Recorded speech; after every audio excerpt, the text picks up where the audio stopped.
Good morning, everybody. Welcome to your Spiritual Matters Thursday at the Daily Huddle. I am your host, Dr. Monikah Ogando.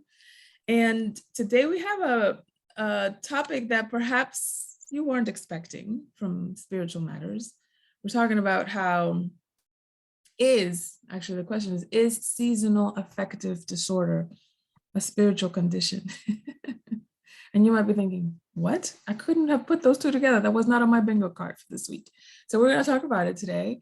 And I have a quote for you from an American literature great, John Steinbeck. His quote is, "What good is the warmth of summer without the cold of winter to give it sweetness?" Welcome to the Daily Huddle.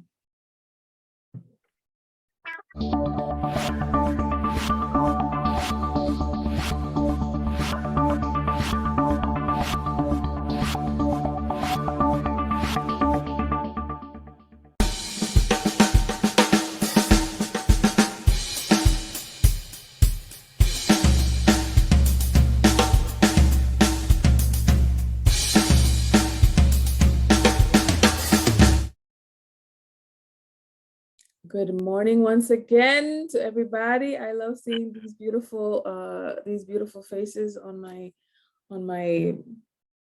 what is this called? A Zoom panorama. Thank you so much for being here today. I want to ground us first, of course, as we always do in the Daily Huddle, with some questions to get you present.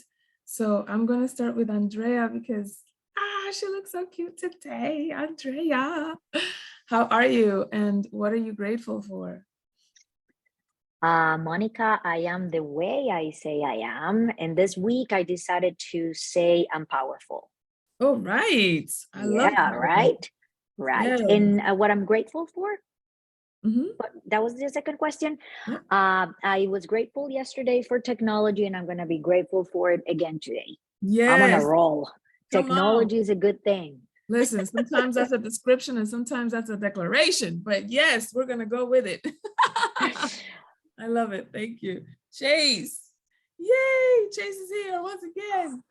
Grand day. Grand day. Grand day to you, my love. Where are you and who are you going to hug today? I am right here in the present moment for sure.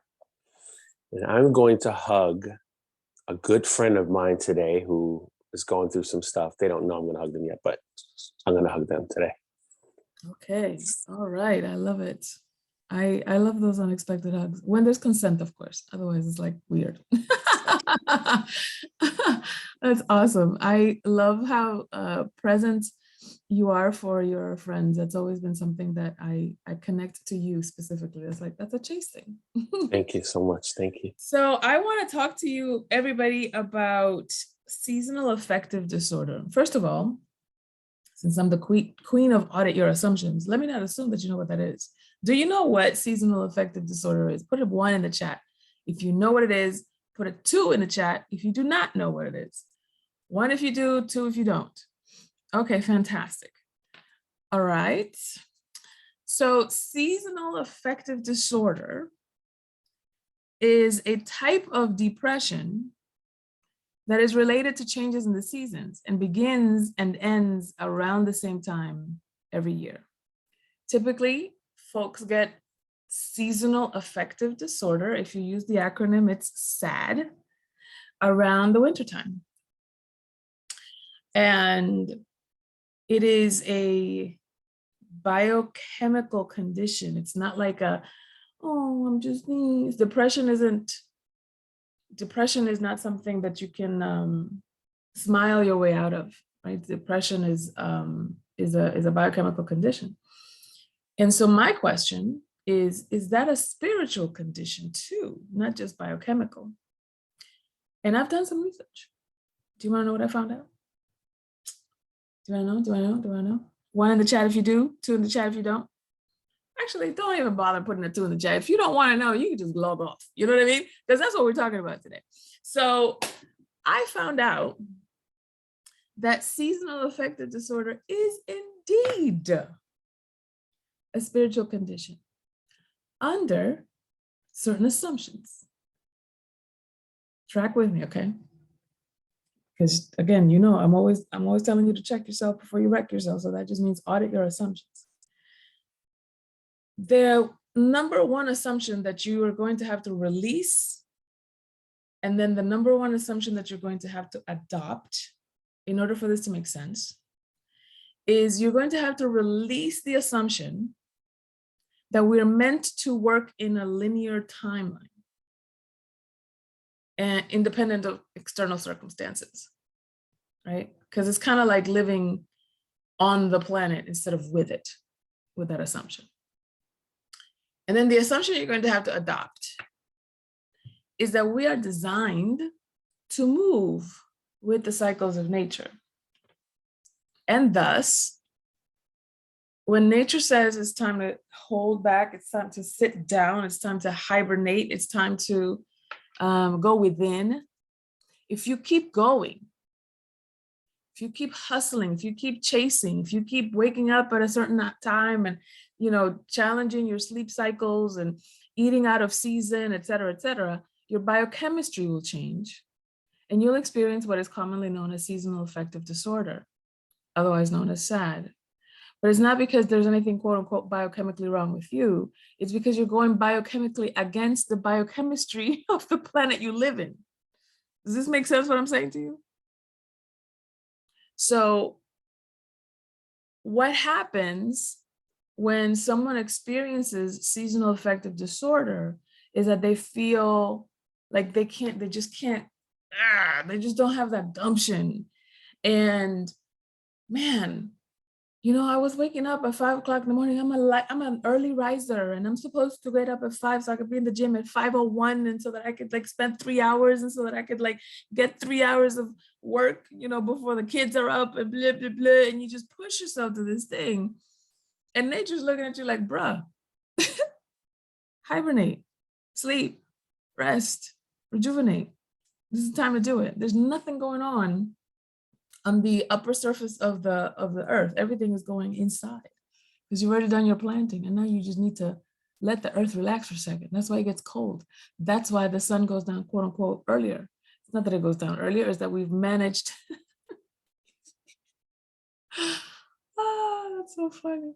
We will literally change the clocks to accommodate our agenda. I find that really funny. We will literally, listen, in the Gregorian calendar, all right, I don't know if you know anything about etymology, right? But for example, September, the etymology of September is 7. The etymology of October is 8. The etymology of November is 9. The etymology of December is 10. Now, why is the 7th, 8th, 9th, and 10th month literally our 9th, 10th, 11th, and 12th month? Well, I'll tell you why. Because a few millennia ago, maybe a couple of millennia ago, there was a Roman emperor, Julius Augustus, who decided that he was going to insert himself into the Gregorian calendar. It's actually named Gregorian after a Roman Catholic pope, but that's another sermon for another Sunday. And then here comes Julius Caesar and say, well, bump it, I'm gonna do the same thing. And thus we have July and August because some Roman emperors needed to have their name implanted into our time consciousness. And so, there was also some practical purposes for it too, right? In the 13-month calendar, we also have 28 days, and that typically moves the date of the full moon, the date of the new moon, the date of et cetera, et cetera. And they wanted something linear that could be constant every single year. So in order to do that, a 360-degree calendar needed to add 5 days to it. And so they added, months with 30 days, months with 31 days, and so forth. When you mess around with time like that, instead of going with the natural cycles of the earth, instead of moving with that and letting your own internal clock be the one to tell you what you're up to, and you have this constant that no matter who you are, no matter where you are, no matter what the season is, this is what we're doing, you will experience some level of disorder, because just like every living organism on the planet, we are designed to live with the planet, not just on it. And so seasonal affective disorder is the way of your biochemistry to say something ain't right, in a very Keith Sweat kind of voice.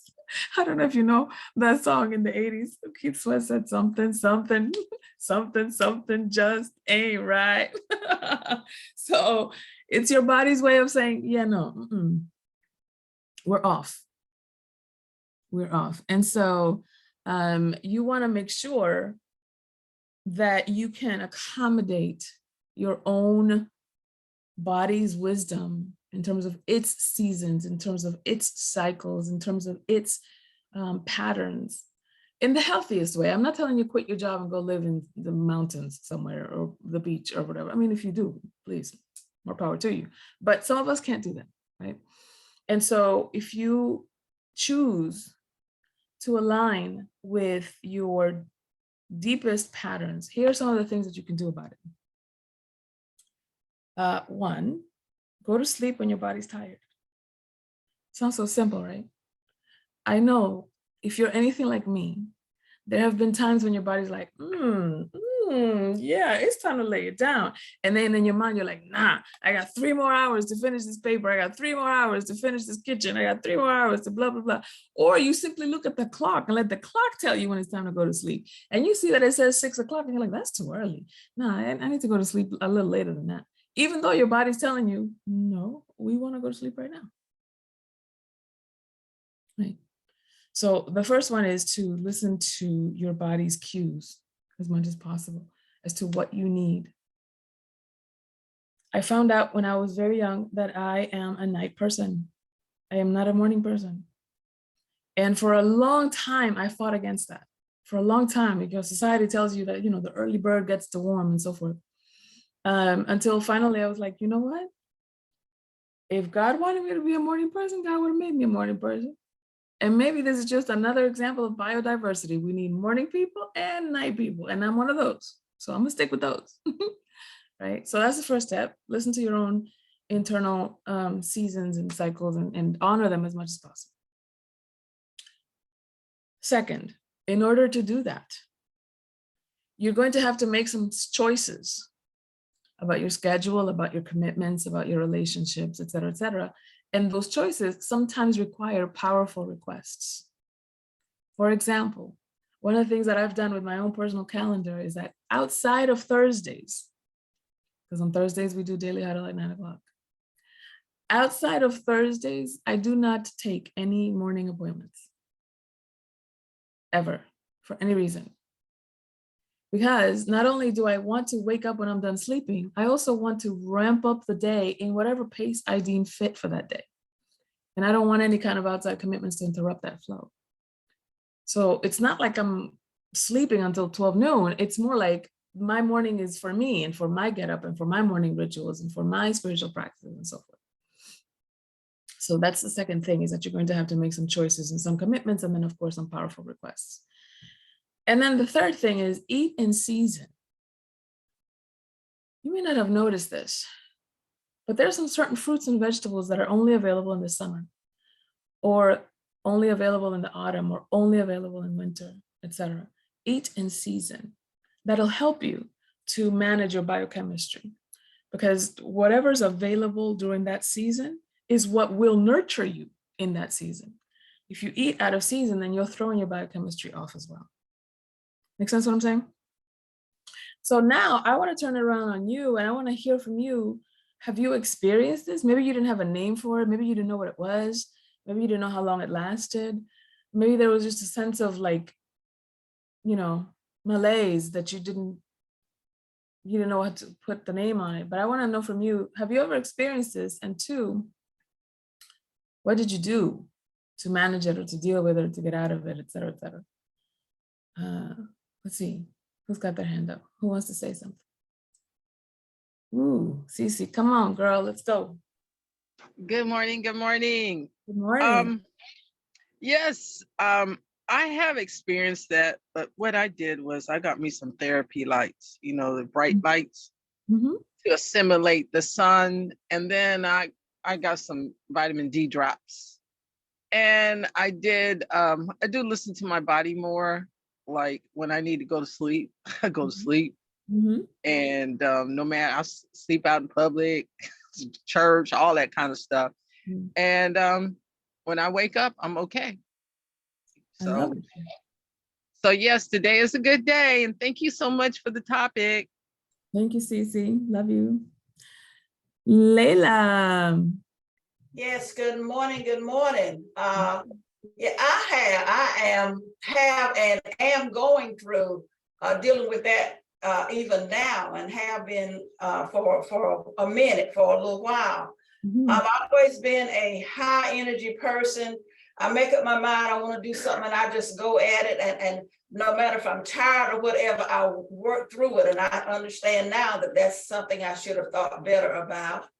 But I'm trying to figure how to, because I work long hours, especially this time of the year through May, I work a lot of long hours, but my body is telling me, I'm hearing it loud and clear, that I've got to do something about my schedule. I need help, and I got to do something about my schedule. Mhm. But I want to, but I'm second, to some degree, I guess I'm kind of second guessing that, Mhm. I'm saying I still got a lot of work I need to do. I'm not ready to just stop and quit. And I know I won't ever just quit. But I just don't really fully understand how to deal with it. I'm just going to be transparent. Sure, yeah. I'm fighting it because I said I've always look. I'm known as a hard worker. I get the job done. I don't let anything stop me. Tell me how to deal with that. I'm at a loss for how to deal with it. Okay, I'm glad that you said that, because my next question was going to ask you for permission to engage with Yes, you. ma'am. You have my permission. Yes, ma'am. Okay, so a couple of things. Now, you don't have to answer now, and sometimes we don't want to answer publicly to these kinds of questions, but I'm just going to throw them out there, okay? One, are those deadlines something that someone else imposed, or are they self-imposed? Sometimes I have to ask myself, the reason why you're rushing about this is because you made up in your mind that you had to have it done by Friday, and this doesn't, nobody cares if it's done on Friday but you. So ask yourself that question first. Second is, if it's externally imposed, like a job, a boss, a supervisor, a spouse, the children, it's like, that's when the soccer match is. There's no moving that, right? Ask yourself if you can either move the expectation, the commitment, the deadline, etc., or if you can get someone else to help meet it. Okay, that's the second line. That's the second layer. The third layer is, if it's, and again, it's like a flow chart in my mind, right? This visual thing. If it is externally imposed and you cannot get anybody else to meet it, right? Then you're going to have to be honest about your own bandwidth and come back to this externally imposed deadline and say, I know that I said I was going to have XYZ by Friday. That's not going to be possible unless I get extra help or we move the deadline to 2 weeks from now. So there's choices, right? Now, the real work, Layla, is going to have to be inside of your own mind, because there's going to be a little inner voice that says, you lazy bum, you know you can pull this off. You've been a hard worker all your life and now you're slacking. Why? Right? And your heart and your kidneys and your pancreas and your digestive system is saying, oh my God, thank you. But because you don't know what their voices sound like, you can't hear that. Right? We haven't developed the color ID of our body yet. So we can't hear it when they say thank you. Hopefully that helps. Yes. I'm going to tell you a story about something that happened to me a long time ago that that totally changed my relationship with my body and my body's clues. Some of you have heard this before. In my 20s, I was diagnosed with stage 4 cervical cancer, and I was given about a year to live. And I still remember to this day the hand gesture that the oncologist made. He said, you have about a year. And he went like this. And the reason I remember is because when he told me, it literally felt like my life was teetering. in his hand like that. And I went through a whole process of, healing. And some of you know my relationship with fasting started with healing from cancer, et cetera, et cetera. And I remember one particular meditation, I actually went into meditation to talk to my body, as though my body were a person that was sitting across from me in a chair in a dyad. And I remember my body saying,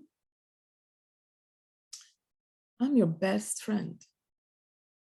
When you decided to come here, I was the first one that showed up. And long after you leave, I will be disintegrating somewhere in some cemetery. And you treat me like I'm your enemy. When I want food, you're like, fuck it. When I want rest, you're like, forget it. When I want, to slow down, when I want exercise, when I want to dance, you completely ignore my requests. It's a miracle I'm still here. And whenever I have given you any hints for you to pay attention to your own emotional body, to your own thoughts, to your own feelings, I've given you physical so that you won't miss it. I've given you physical clues so that you can pay attention to your emotions, so you can pay attention to your thoughts, so that you can gather yourself in the way that you should go. And you totally ignore that. And then you only pay attention to me when I'm fucking dying, excuse my French. Nah, man, you're not a good friend. And it brought me to, I'm paraphrasing, obviously, it's a long time ago, but I'm giving you the gist of what that meditation was like. And I was on the floor in tears because I was like, first of all, I didn't know you talked. So hello and welcome. And secondly, oh my God, I was convicted. I was convicted in my heart, because a lot of times what happens with our bodies is that they're so patient and so resilient. And they give you clue after clue after clue after clue after clue until they conk out. And when they conk out, then you're like, oh, wait, let me put some magic potion on it. Call it a prescription, call it a, pomade, whatever it is. And your body's like, listen, that would have been helpful 3 years ago, 3 decades ago. Okay. You've been messing with this heart forever. You're going to have to give me a minute. Right. And then, right, the whole disaster team comes in. So I share that story with you, Layla, and everybody, because I want you to know that your body is also part of your spiritual team. That's another assumption that we're going to have to divest from. We have this assumption that the material world and our physical or our biology has nothing to do with our mental or spiritual body. And what I want you to know is that it is a holistic ecosystem and that it works all together. That is why it's so egregious when you see, for example, in spiritual communities, when there's sexual abuse in spiritual communities, because they go together. And a violation of one is a violation of the other. And so, yeah, I didn't mean to bring us down with that story, but I also want to continue asking questions about how you deal with that level of discontent or that level of misalignment with your body. Have you ever experienced it? And if so, what has it felt like and what have you done about it? So hopefully that was a good, that supported you, Layla, in making the changes that you need to make. Thank you. Thank you. It's been very helpful. Very good. Awesome. I appreciate you so much. So Thank you. just one little thing, Monica. Mm-hmm. When you feel you are highly productive and it's like you're in the zone. Yeah. How do you put this into the seasonal context? Mm-hmm. Should you naturally slow down or should you keep going? Do you think slowing down is against the natural, the seasonal, or is it just accept that you're in the zone and keep moving? Yeah, I would say if it feels natural, if it feels nurturing to be in the flow, because sometimes it happens seasonally and sometimes it happens diurnally or daily. there's some peaks and valleys in the day as well, right? So for example, for me, I do not expect, I'm not saying that never happens, but I do not expect to be in the flow in the mornings. Usually my flow time is usually in the mid to late afternoon. That's when I'm like, woo, yeah, let's go, blah, blah, blah. When most people are going down, I'm like, right? And so I use that. Since I know that that's usually when my flow comes, that's when I'll schedule writing sessions. That's when I'll schedule creative sessions. That's when I'll do coaching calls. And then my mind is going a mile a minute. That's when I'll plan my trading plan after market hours so that I can take advantage of that flow. And to your point, I still have some like commitments, no matter what I feel, no matter what my body's going through, et cetera, et cetera. My husband comes home at a certain time and I want to spend time with him, whether my energy is low or not. And we can accommodate that, right? So that he feels heard and seen when he comes home, and he's not even up for long. Like he's an early, he goes to sleep early and he wakes up early. So I only have a limited amount of time with him in the evening. And that works great because that worked kind of like as my second break. And then I have a second shift, like around 9 o'clock until midnight. And it's like, oh yeah, let's go. Let's do this other thing. So watch your own productive flow on a day-to-day basis. I always tell my coaching clients, when I ask them to keep a time log, I always say, not just like from this time to this time I did this. I also want you to note the energy you felt about it. I felt slow, I felt dragging, I felt on flow, I felt whatever, because then you'll notice your own energy patterns and you can accommodate your schedule accordingly. So yeah, go with the flow, literally. Yeah, got it. Yeah. Good, great question. I feel like I have to, this came up, so I'm gonna mention it. I have this little device here called the Whoop. And some of you may have like a Garmin or a Fitbit or something like that. And one of the things that I love about something like a device, a fitness device like this, is that it tracks, for example, your sleep patterns.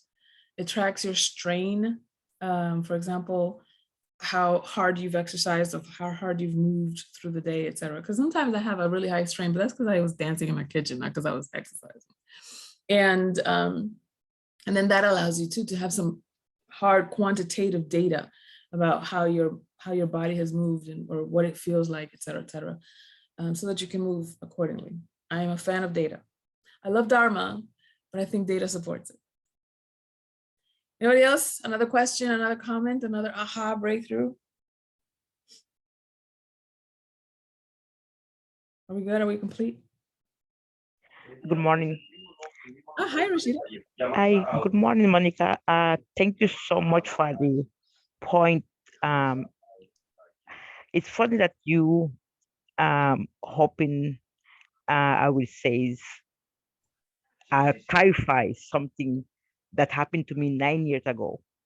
I would say 10 years ago. I started to pack and my family said, "Where are you going?" I said, "I'm going to the country. I'm moving. I'm getting out of New York. I'm moving to the Poconos Mountain."